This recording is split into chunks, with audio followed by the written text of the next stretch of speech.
Halo dan selamat datang di edisi laporan hari Senin 23 Februari dari Bordier.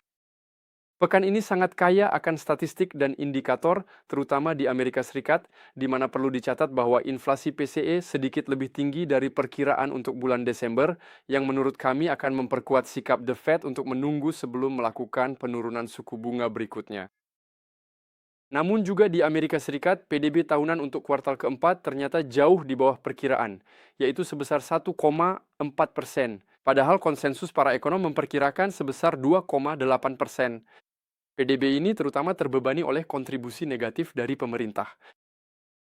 Tren perlambatan di Amerika Serikat ini juga terlihat pada indeks manajer pembelian PMI di sebelah kiri yang menurun dan agak di bawah ekspektasi, baik di sektor jasa maupun manufaktur, meskipun kedua indikator ini tetap berada di wilayah positif.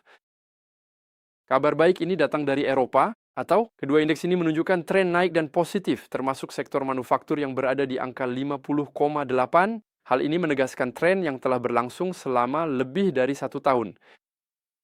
Meskipun statistik Amerika Serikat masih beragam, dan kejutan besarnya, pada hari Jumat, dengan pengumuman dari Mahkamah Agung tentang ilegalitas tarif bea masuk yang diberlakukan pada April 2025 oleh pemerintahan Trump, Anda bisa lihat di sini bahwa aset berisiko dalam praktiknya saham mencatatkan kinerja positif. Namun pasar Amerika lebih 1,1% kembali tertinggal dibandingkan Eropa dan Swiss yang berada di sekitar 2%.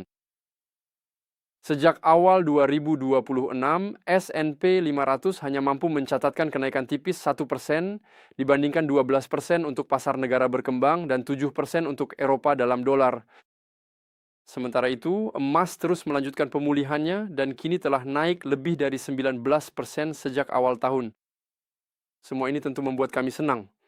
Alokasi aset kami memang lebih banyak pada emas dan saham Eropa, serta saham negara berkembang dengan mengorbankan saham Amerika yang juga tertinggal dibandingkan obligasi Amerika sejak awal tahun ini.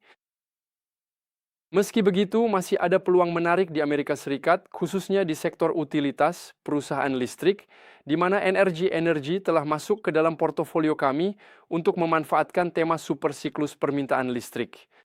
Super siklus ini merupakan hasil dari elektrifikasi ekonomi dan pertumbuhan kapasitas yang pesat, serta pusat data. Energi bahkan melangkah lebih jauh dengan melakukan operasi strategis melalui akuisisi utility lain LS Power.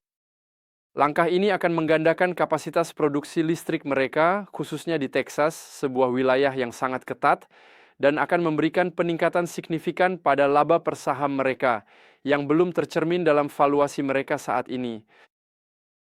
Jadi masih banyak pergerakan yang diperkirakan akan terjadi di pasar minggu ini.